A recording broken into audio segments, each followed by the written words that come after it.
Super Bowl week. Here we are again, talking about the Super Bowl. We got about 5 or 6 days to the big game. We've had our big game already, so I bought those heavy hitters back. I'm back. The doctor of DC, Doc Walker's in the town. You got Gary Clark with a fake trophy there. I don't know what that trophy is. We got Big Daddy there. You sleeping much at night, Adam? And then we got I'm doing well. Fighting Gary because she feel like she won the pick. And then we got Mike Baker, who wouldn't even give us picks because he's in 5th place. And Milton didn't show up. So we come back this week. We'll talk about all of it. We'll be back.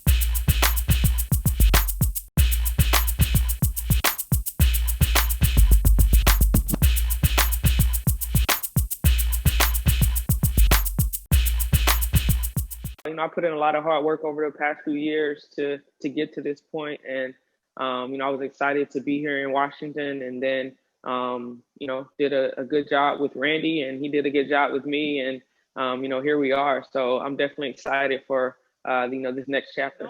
I really think this is something that 10, 15 years down the road you can look back on, and I'll really feel the magnitude of it. For now, I really don't. I've been in the building. I've been working with the guys already, so it doesn't really feel a lot different for me now. I'm obviously excited for the opportunity and excited to still be here. But that's something I'll probably look back on later in life to really appreciate this moment. It's so important just to open up the entire pool, of applicants when you have a position. So far, historically in football, it's only essentially 50% of the pool. It's no women are ever considered. And I think, for future female coaches coming up, this gives them, kind of gets them a foot in the door. It's up to us to do a good job. And, I always say you're not just going to get here. You got to put the work in. You have to know what you're doing. And that's one thing I love about the other coaches in the league right now. I feel like we're all like we're where we're supposed to be. It's not like we're here for any other reason. It's not for publicity. We're here to work and make teams better. I think it's important for them to know that they can do, anything. It's been a great few months for women just in general of things that have been accomplished. And it's so important for them to know that they're strong and capable of doing whatever they want to do, no matter what society may look like for them. They're able to do it. We know it's football season, but at the same time, the Washington Redskins hit a home run. That was Black history right there for us. Jennifer King. No, I'm sorry. I shouldn't say that. I'm talking about a female coach, but we just got another African-American coach. That's the history we have. Let's stop saying female. She's qualified to get the job done, and all of you guys will realize that. And you guys, Don, I'll start with you. You did the interview. What was the feeling there? She's saying in the future, we'll enjoy it. I'm enjoying it now. Well, Tony, all I know is you owe us $1 because you said the old name, but I'm not going to say that. I'm not going to start with that.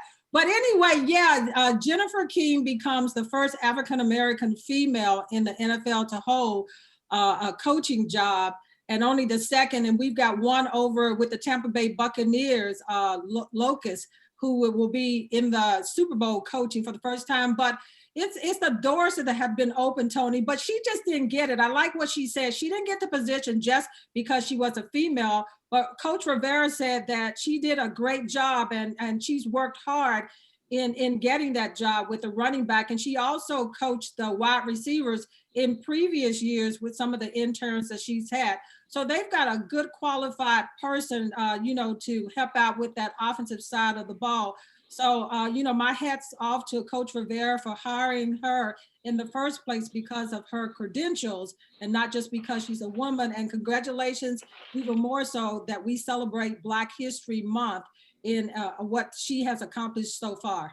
You know I'm going to go back to Tony about that is how she got started. It's a wonderful story. You could probably read it on the Washington website or at least Google it. But she was outside the fence one day. I think she was an undergrad, graduate student. She was outside the fence one day watching Panthers practice. And Coach Rivera happened to see her there a number of times and invited her to come in and watch the practice, and then offered her an internship with the Panthers. And of course, that rose to where she is now. But she was interested. She got involved. She did her homework. And I want to ask you guys who played the sport. I had one female, not supposed to use female, but I had one female coach one time. And I'm telling you, when she said something, it was a matter of respect. We all listened, and we worked twice as hard for her. I'm not supposed to say that because we did the male coach. But is there something to that? Well, I don't know if it's something to it. I'm going to let Doc and G say a little bit on it. But I say as a player that was on teams, I don't know how it would have been back in that day had you had a young lady on the team. But at the same time, we always respected the people like Donna Hopkins, who was a reporter. At that time, female reporters weren't always just every day. So what we're looking at right now is we have to stop looking at this as a black female. It's a qualification. And to me, guys, Doc and G, I think if she was on our team, if she was qualified, she'd fit right in. Well, Tony, I'm gonna put up on the screen before Doc come up to talk. These are some of her credentials as far as what she's done, since she got into the league, and then some of her other coaching accolades with the Panthers. And we forget that she also played the game and everything. So if you look down there as far as when she started her career in 2018 and up to 2021, she's done a lot, with the game. So as Coach Rivera says, she's well deserving of this position. Exactly. We got to stop acting like it's special. Doc, what do you think? Well, I'm taken back by it because Christine Brennan was back in our locker room. She was the first female reporter. And I remember some of the pranks that were played. I remember some of the things that happened with our team, as you mentioned, how we dealt with it. Jane Kennedy, Irv Cross, Bernie Casey. These are people that made me want to be in the industry. Had I not seen them, I would have had no desire. So it's so important for the Trailblazers to blaze the trail rather, because it makes little kids say, oh, I'm eligible for that too. Because I used to always ask my mom, Mom, are we eligible? I never see anybody look like us. So it makes a difference. I'm asking that about coaching now. Am I still eligible? No, I'm a little too old. Hey, wait a minute. Well, no, Gee, was your team too? But wait a minute, Doc. I heard Donna gave the story and said she was qualified and she was standing outside the fence. And I thought about you that day I came when you came and you ran and bought me a cup of water when I first. Oh, that's right. You were playing then, weren't you? Gee, what do you think? Gee, you guys were kind of wild. You was the gangster of all of them. If you'd have had a female coach at your position, what would have been your thoughts at that time? But Tony, remember, Gary coached the female team up in Baltimore. I know it, but I'm talking about when he had a jerry curl and stuff. That's what I'm talking about. Yeah. Well, Tony, I've never had a jerry curl. That's art. Don't bring that on me. But for me, it just would have been, quite honestly, I mean, it's just kind of black and white to me. If she can coach and she can give me something that allows me to become a better football player, I'm going to take that and I'm going to utilize that and I'm going to appreciate it. If she can't coach and she can't give me something that a man, woman, child, I don't care. If you can coach, you can coach. If you can't coach, you can't coach. If she's a coach that gives me something that's going to allow me to be a better football player on and off the field, then she's qualified to come in and do it. You're 100% right on that. That's the way I kind of look at it, because as we all know, and Doc and Gary and I, and even Donna, because she was part of us going to the Super Bowl, we know when you go to the Super Bowl, everybody, every position, everything down to the water boys, to the trainers, to everybody, it's important that you get there. Now look at it as a reporter, Adam, and tell me your thought process on this. Seeing an African-American woman, not just an African-American woman, but a woman coaching in the major leagues. What's your thought on it? Well, here's my take on it, Tony. I have to tell you, this is a unique opportunity for her in more ways than one. I'll tell you what's going to happen here.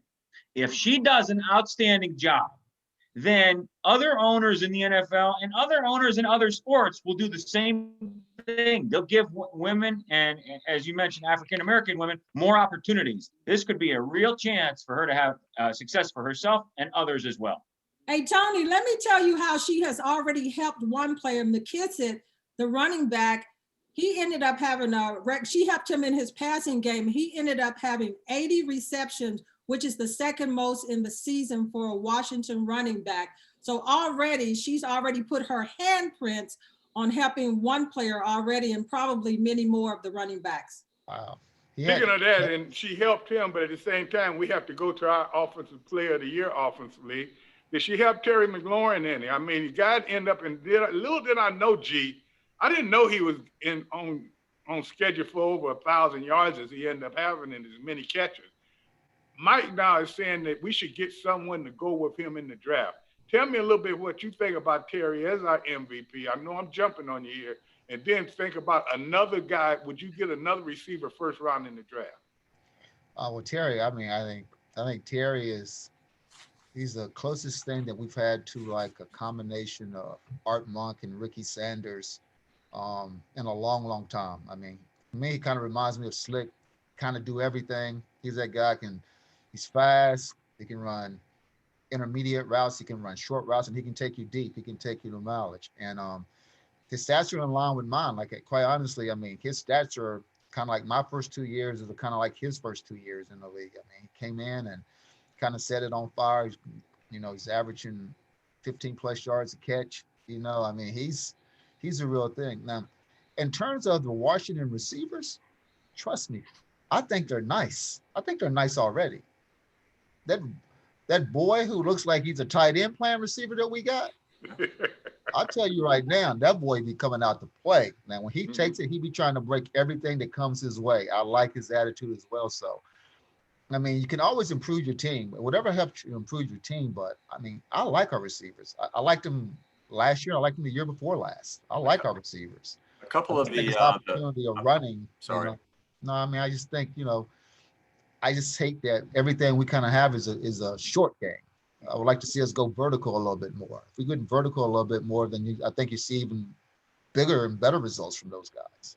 Kind of hard to take a 5-yard slant and take it to everybody's not Jerry Rice. Everybody can't do that.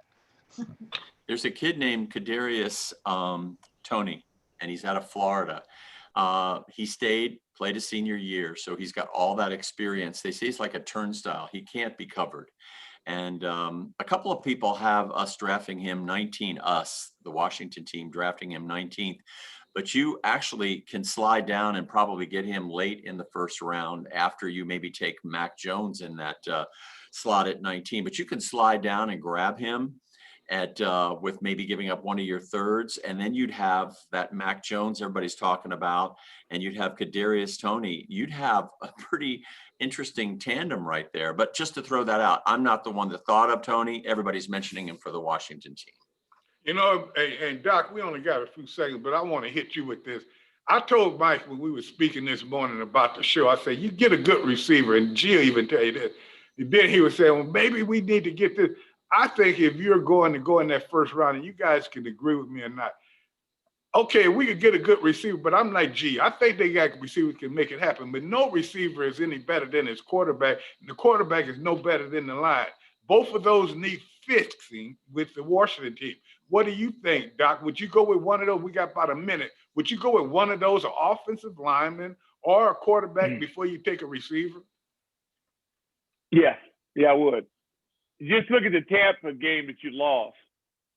They crammed their fist down your throat with the running game. You can't stop the run. I want the best inside linebacker I can get my hands on if I don't take a quarterback. You got 3 great gaping holes on this team if you want to be elite. And Doc said you got 3 gaping holes. When we come back after this break, I'm going to talk to you about the defense, because I feel in that draft, 19th, you're not going to get maybe the best offensive player you get, but you can get a really good linebacker, defensive back, or a defensive end that wants to come out of retirement. Let me think about it. We'll be back.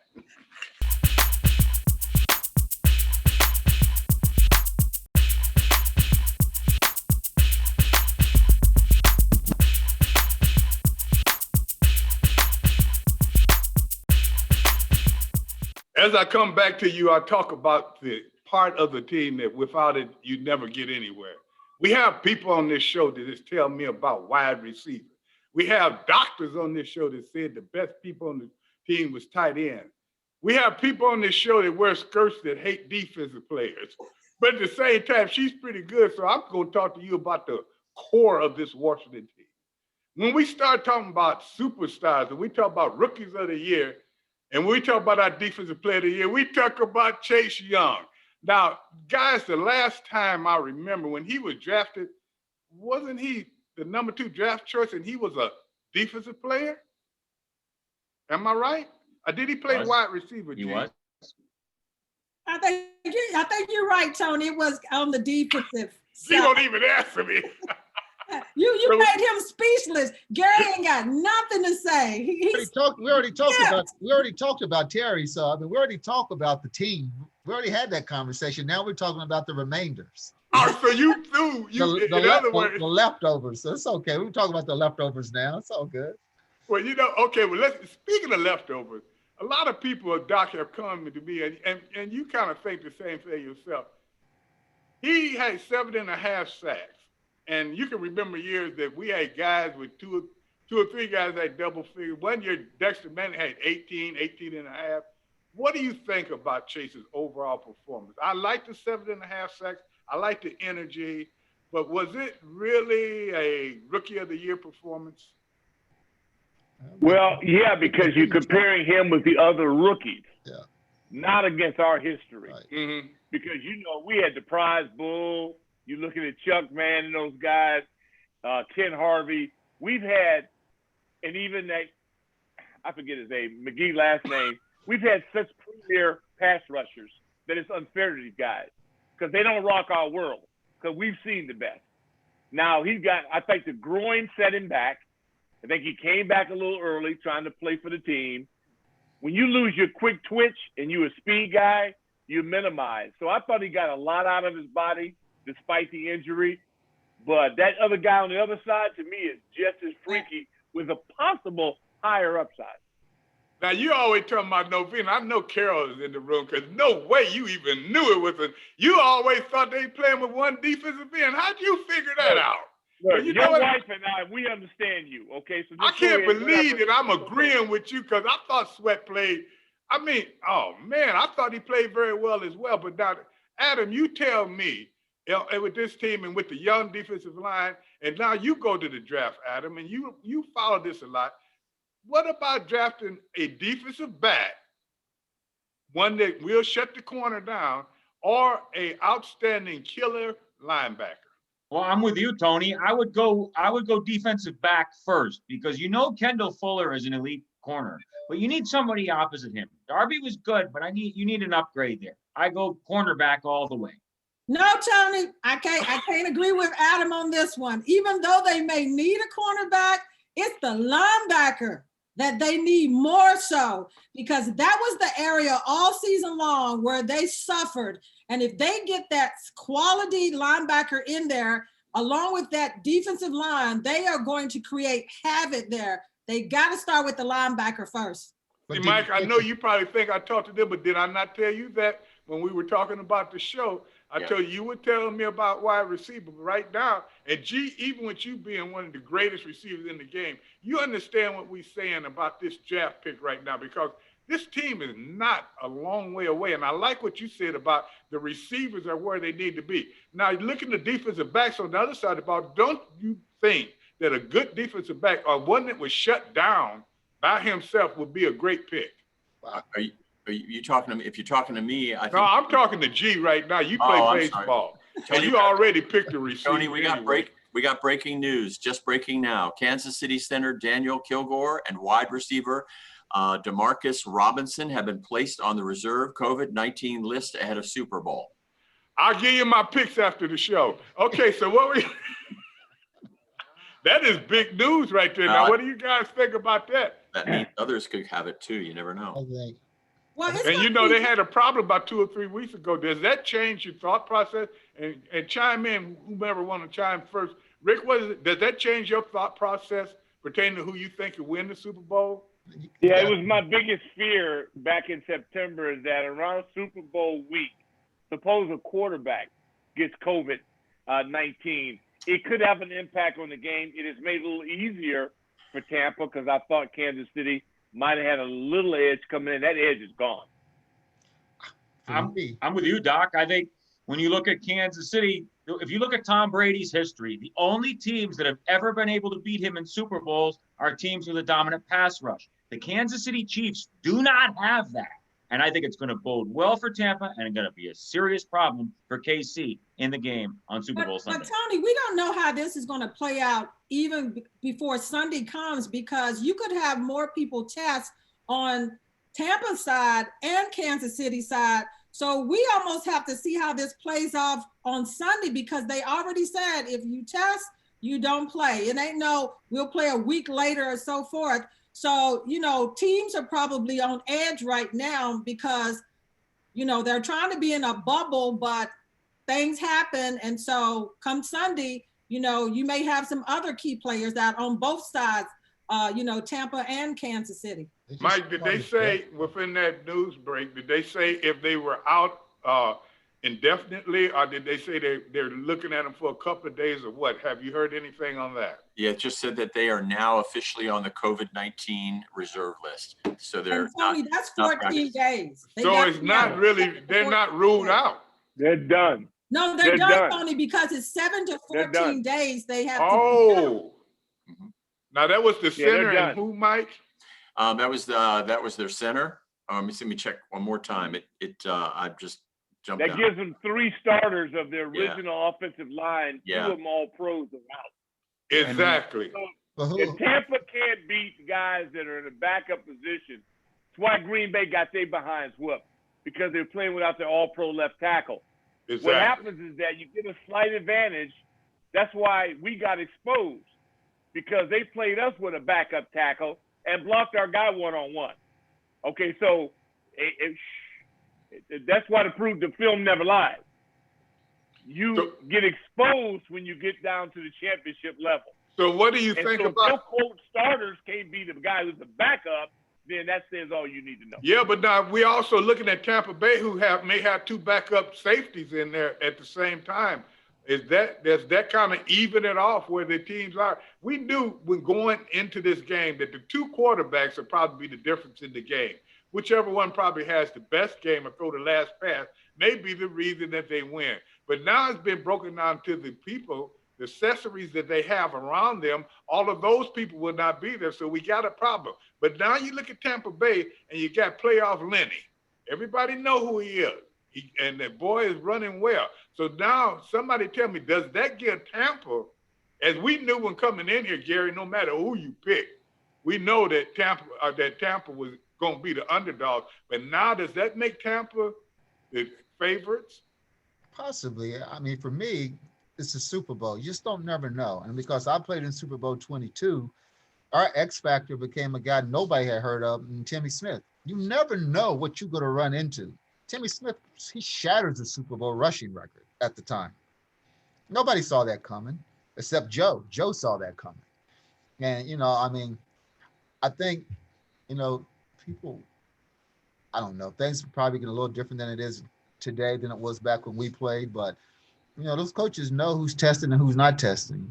And not to say that somebody would hold somebody off that list if they did test that way. I don't know. But if they put you on that list, you're okay with putting them on that list, then maybe your backup is a little better than we think. Well, you know, he would get it in the shower after the game. I mean, I'm just saying. I mean, at the end of the day, I mean, things are a lot different now. Things are probably a lot better than it was when we played. But back when we played, that I'm not sure if that would have came out. Hey, you Tony, know, Andy, on the Tampa side, Antonio Brown is out, doubtful. He's out. And also Jordan Whitehead, the safety, he's out too. So Tampa has 2 key players also out. So you just don't know how this is going to play out in the end. And the players is there, like you all constantly say, they just got to come and play. The bottom line. But Donna, earlier in the week, early at the end of last week, they were saying that Brown had a great chance of playing. Not anymore, Tony. He was listed as doubtful. I And will now bet. he's out. I will bet all my picks against your picks that Brown will play in that game. He won't Mike, play. I feel the same way. Him and Jordan, the knee I agree has with not Mike. progressed enough. So they already list him as doubtful, meaning that he probably will not going to play. So I don't think he's going to play, or Jordan Whitehead. So, Mike, let me get this straight. You're going to take the 5 games that you got right this year, and you're going to bet him against Donna. Yeah, oh And yeah. Donna had 30 right. I Throwing mean, in I all the chips. don't know how that computes. What a joke. I'm throwing it all in there.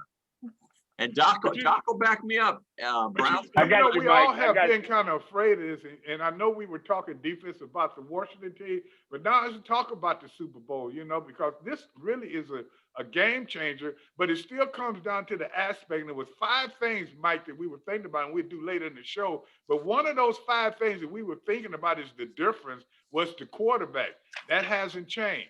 And what you have to realize, that's where the game is going to be won or lost. No matter what complement of players they have around them, they are going to be the reason that this team, one or the other, will win. So when we come back, we'll talk a little special teams, but we got to dive into this Super Bowl thing, because I know Gary up there with that trophy don't want to go home without it tonight. Rub it now. You won't have it later. We'll be right back.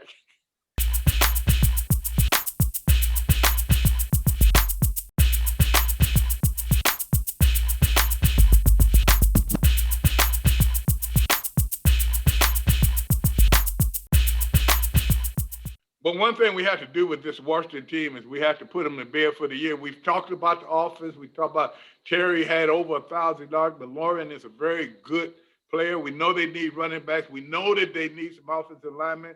We talk about the defense, Chase Young and that defensive line, but we know they got that cornerback that everyone desires, or they got that middle linebacker or a linebacker that could crush people. That'd be good.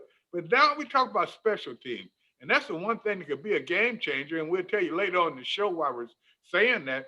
But our special teams was not special. Tressway won it, but at the same time, we don't remember. Is anybody on this show right now can tell me about a big play that you remember that our special teams made that sticks out, that changed the game, that won a game? I thought Jandy Johnson had one good return for 30, 40 yards, 45 yards, but you're right that it is lackluster. Just think about the punter and the kicker, really. That's really when it comes to our Exactly. special teams, that's really who you think about. The punter's great, though. Punter is awesome that we have. Doc, If you Other look than back our Hopkins. history, Herb Mulkey, just to throw out a name of the past, Number 28. but that was indicative.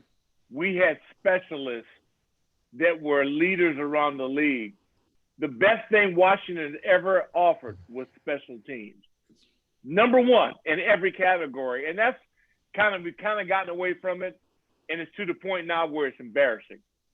The level of returns this year, it's unacceptable. Yeah, Doc, they've got to get a key guy back there. I know Sims was back there for a minute and he was hurt, and Danny. But the thing about it is, since Brian Mitchell has the last great person that returned punts for this Washington football team, no one else has really stepped forward, or they have not found that key guy to be the return person either way that's going to break punts or give you that good field position. And that's lacking, which is so key in the third element on a team being successful. But sometimes it's not about just the return guy. It's also about the strategy of the return that allows the return guy to become great and to break things. Like, everybody's not going to have a Brian Mitchell that can obviously break a tackle, and then make somebody miss at the end of the day. He breaks a tackle, he gets hit, guy shatters the guy, and then he goes down the field. Most of the time, your special team guys is kind of like me. I have to make you miss. If you hit me, I'm going down right away because I'm 170 pounds, soaking wet, So the key is but no, Gary, you were prolific. You were a game changer. That's malarkey. But hey, we had have right, Brown, don't let him get away with Mike it, Doc. Mike Nelms, Brown. I can name a dozen guys that have been elite. But strategy, not even mentioning you and Darryl Green. We've had people here forever. Yeah, but Wayne's strategy to make those things break were also great. Like, we had a great system to make it break. Yeah, no. That's people wanted to block for guys like you and Brian and those guys because we knew you could break it.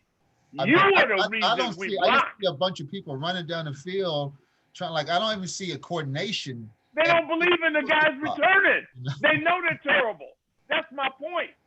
I was afraid to come back and miss a block for Mike Nell. But wait, I would have been afraid to miss a block for Brian Mitchell or for Gary Clark. You are the reason that inspires us to do the dirty work. But also Wayne, the wrath of Wayne. Oh no, I agree. It was a laugh. I mean, it was agree. a laugh. I mean, I agree. But also the head coach made it very clear to all of us that 7 guys on this team were going to make this team for special teams only. Right. Now that's prioritizing it. Nobody does what Joe Gibbs did, in my opinion. And that's why it's up and down. So you know what that tells me, Doc, and what Doc is really saying too. I think when we're looking at that draft and we're looking at the later rounds, we need to get some people up there that can help with the returns. It's just not the returner. It's the people they got. And you know what's transpired with this Washington team? You think about it, for the last few years, every draft is to get every great player you can. A lot of those great players don't play special teams. They end up being your special teams people. Therefore, your special teams aren't any good. They may be mediocre, to say it better. At the same time, if this year that you have a core base, you have gone to the playoffs, now when you're drafted in the 4th, the 5th, and 6th, you don't just get this player here because we need this receiver and he caught 100. No, you get that linebacker that's going to give you 20 special team tackles. You get that running back that he can't carry it anywhere else, but if you give it to him on the special team, he's going to make a play. So what I'm saying is, it's not just the return people. As you said, schematically, you got to look at what the scheme is, and then you look at the people that's trying to perform the scheme. The best thing that Joe ever did, along with Wayne, of course, is he made special teams sexy. He made it sexy. He made you want to be a part of it. He wanted to come in. For example, like you said, like Doc said, 7 guys are going to make the team straight up because you're special team. Now, if I'm a guy who I know at my position, I may be on that line where I could get cut or not get cut. Well, guess what? I'm going to excel in. I'm going to bust my butt on special teams every chance I get so I can make the team that way. Reggie Branch is one of the best special team guys we have. No question. Oh, you know, OT, one of the best special teams we ever had. Now you're making the point. You know, exactly. They got legends on special teams that never caught the ball. Yes, that's what I'm talking about. But me as a person catching the ball, I know I got Reggie coming down, I got OT coming down there. I feel very comfortable making something happen. I'm gonna make something happen. Because then they're gonna look at me and like, well, we blocked. What did you do? I get it. That's right. Get it. Monty Coleman. Yep. Look, that's what I'm saying. So some of the best players on the team are playing special teams. There you go. When is the last time? When is the last time I heard a conversation like that on a show? You guys are talking about what made these teams Super Bowl teams. Now Donna and also Adam, and you already know this, Mike, so I'm not going to talk about this. But now they're saying that this Super Bowl on Sunday may, before they heard about the latest problems, said that it may be decided by the special team, and Kansas City overall has the best special team, and that's why they gave them the edge, not because of the quarterback, not because of the offense, not because of defense, because of the special team.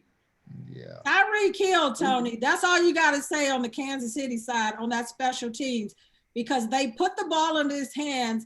And he doesn't worry about the blocking. He just tells the blocking to follow me, because his cutbacks, I mean, the way he turns corners and the way he gets upfield, it is incredible to watch. He has a Darryl Green mentality. It's kind of like when they would put Darryl back there, there was really no set return. It was kind of like they're going to punt it to Darryl. Darryl's going to catch it. And whatever Darryl do, you guys just kind of go and then you pick it up and follow it there. Because Darryl's not going to do what he's supposed to do. He's going to run around there and then he's going to hit it. Have to. He hits it. That's right. I mean, it's over. Maybe I saw him return 5 or 6 times, and I guarantee you they all went for 20+ yards. I mean, well, they tell the people to kick the ball from Tyreek Hill. I was literally looking at him. I was like, I've been playing this my whole life. My whole life. The only safety is making it look so easy. I'm like, are you kidding me? Hey, Gary, the only safety is don't let Tyreek Hill catch the ball.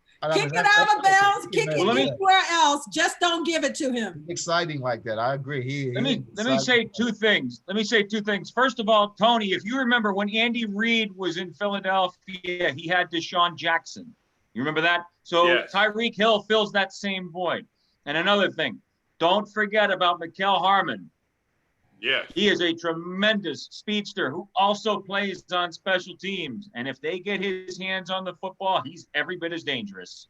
Well, you know, that's what's so dangerous, though, is the reason that you have to talk about 2 or 3 players, whereas a Washington team has to talk about none. That's what shows you what it takes for a Super Bowl team to have the ingredients. And when we talk ingredients, we're talking offense, defense, and special teams. So when I'm looking at this Super Bowl right now, I'm looking more at the special teams because I've seen plays during the course of the year where no one could even be on the field with Kansas City, not just because of the speed on offense and defense, but because of special teams. Hey, Tony, did you say none? Well, I lost my. You I didn't even should not. say half. I mean, You said none. well, you know what? When you start breaking them off, when your coach can tell you, I want one right now, and you can do it, then you get a name. Until that time, none. Don't look so shocked, everybody. I'm just calling it like I said. This is Super Bowl. You know what? We can talk all that stuff during the beginning of the year and make it all nice and rosy and talk about they making decisions, they making moves. But who's playing this weekend? That's what matters. Now, those are 2 teams that everyone in the league needs to watch and copy because they're the ones that got it right. But Tony, the good thing, like you said, is with Kansas City having those people that are out because of the COVID and injuries, special teams is going to be even more important in the Super Bowl game for them.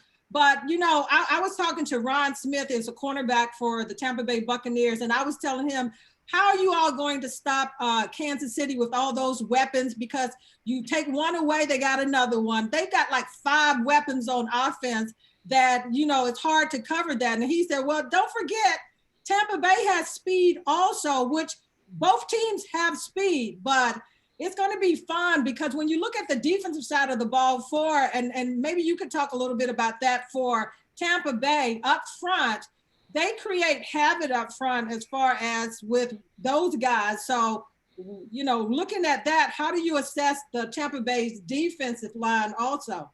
Their defensive line is big. The defensive line is stout, and they got players on it that's nasty run players, and they got big pass rushers. They don't have to get to the quarterback. They can get 2 or 3 feet and put their hands up. This is a very good team. But as you start to look about it, and I got about a minute, so I'll get in this next segment.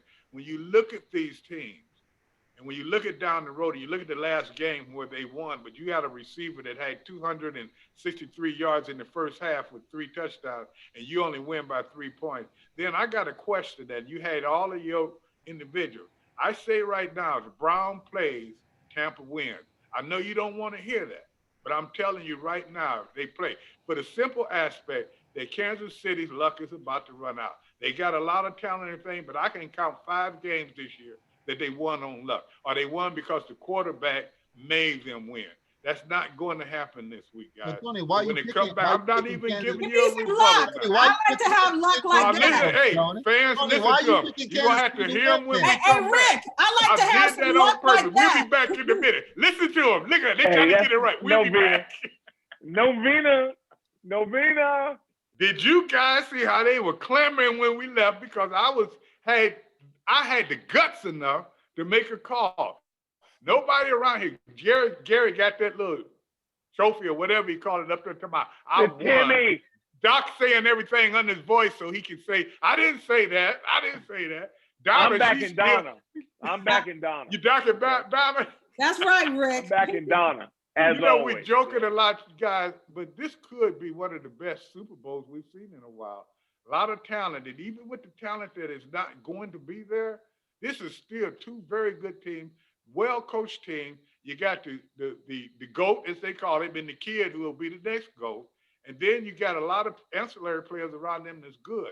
So this tell me, what would it take? What is the edge now? I look at the edge as I'm saying that I'm a little bit like Rick. Tampa Bay can fool you.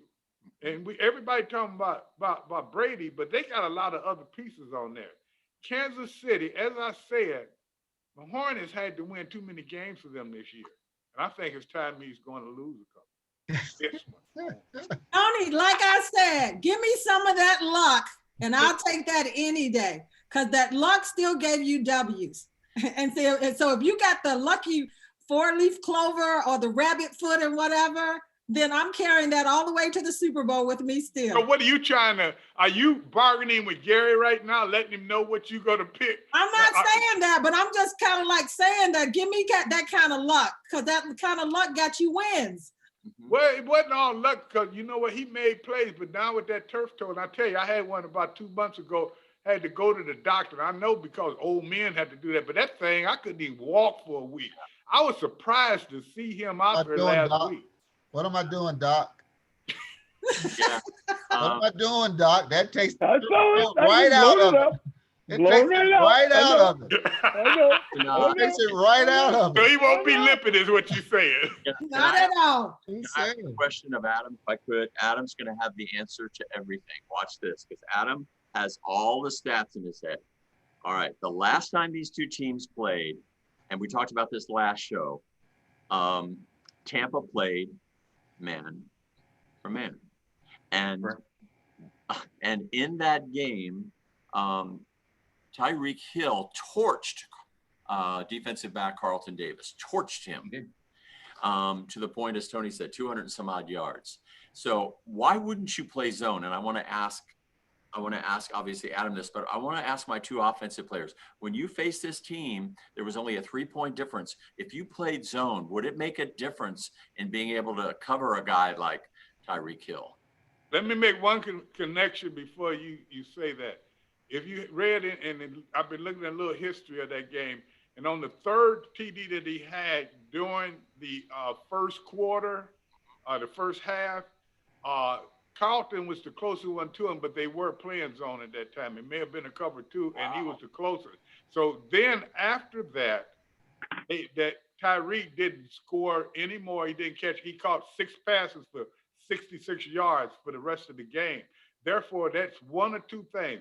Did they figure him out, or did they start playing the zone? Now, you can ask them that question, but I just wanted to throw that out there. Well, I mean, for me, if you play me zone, I'm going to get open because it's zone. Exactly. I mean, it's zone. I'm going to get open, especially if I decide I'm going to break all the rules, but everybody's been taught their whole life, you know, that's how zone is played. For example, the Giants used to be cover two. Oh, cover two, cover two, cover two. So they expect a wide out to be wide outside the numbers because it would take forever to get to the middle of the field. So I came down almost into a tight end position, 3 steps outside of that, and I went right to the middle of the field because they still did this. So I'm open right now. So it really depends on the player that having a conversation with their quarterback to let them know, okay, if they do this, this is how I'm going to adjust to it. This is how I'm going to adapt to it. Because when you can adapt to it, that's when you're strong. Now, if you can't adapt to it because you stay and the coaches tell me to do this and that's what I do, then the zone works. But if all of a sudden you disrupt the zone and be like, well, he's not supposed to be there.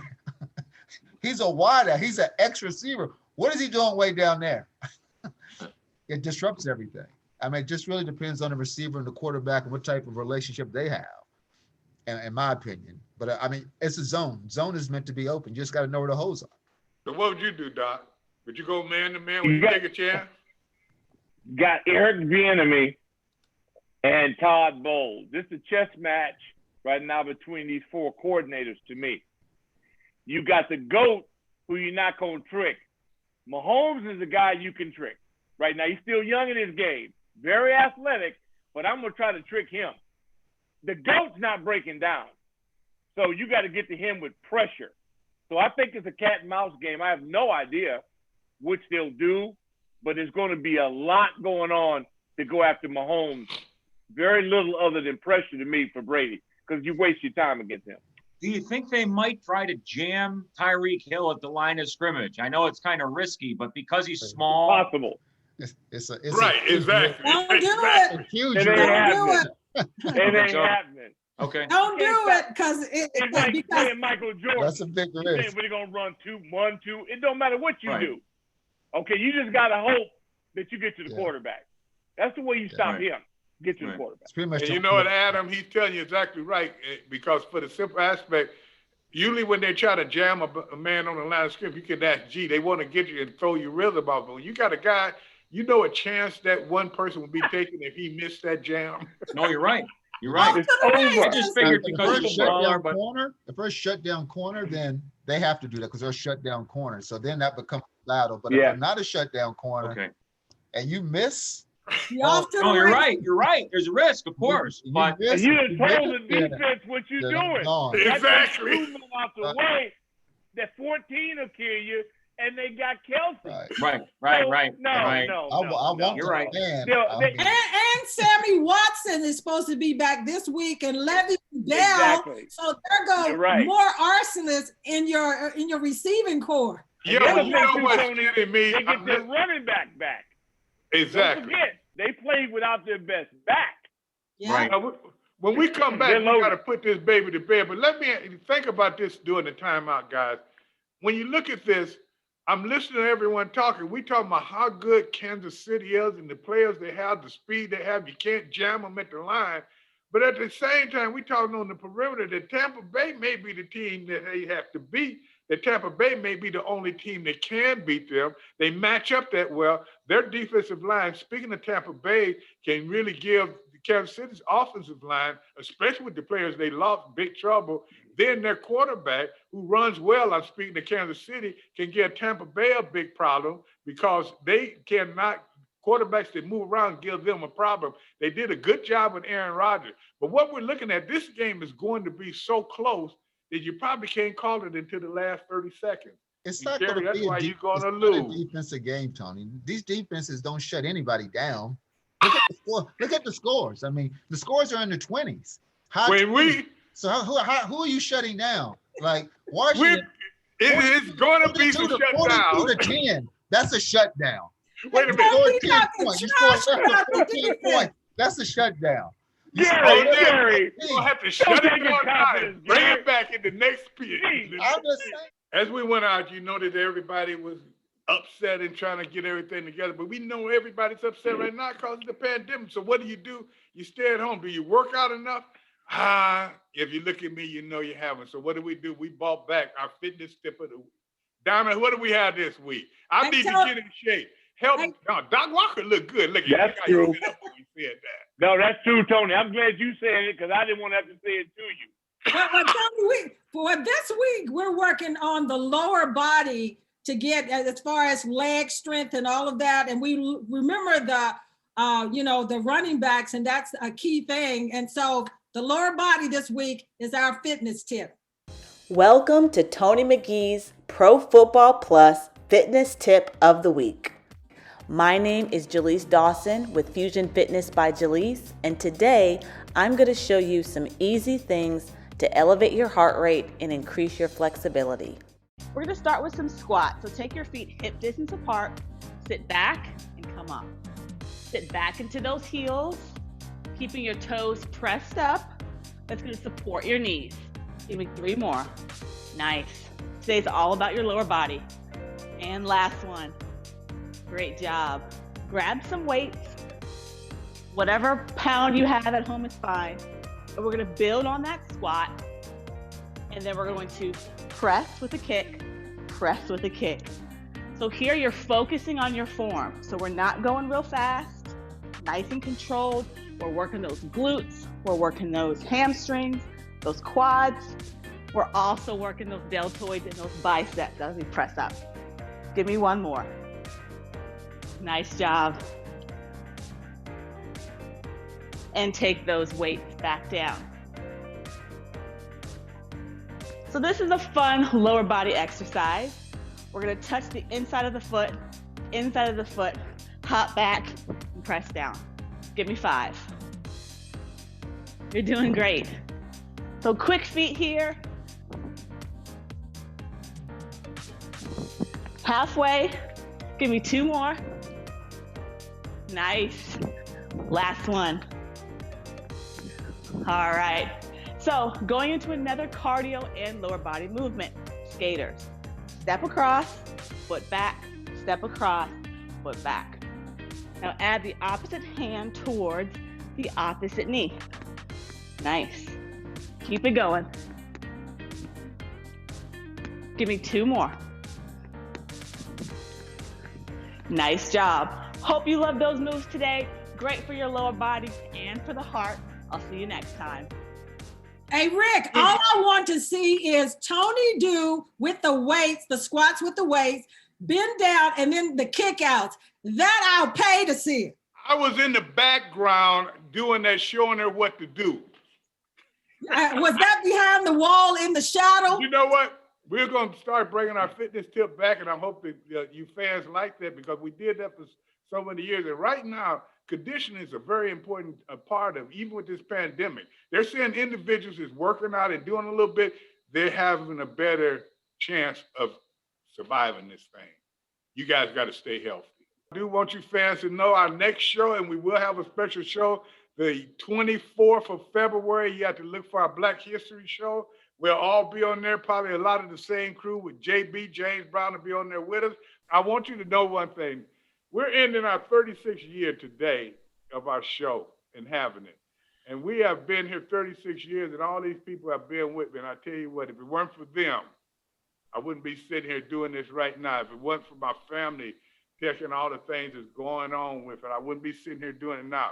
But most of all, I knew if it weren't for you looking at us, watching us have fun, watching us live, watching us do whatever we do, we wouldn't be able to do it. And we're still going to do it some more.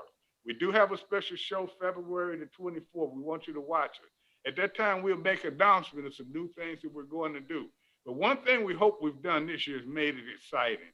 One thing we hope that we've made you enjoy our show. And the last thing, we want you to come back. So until that time, until February, in the business.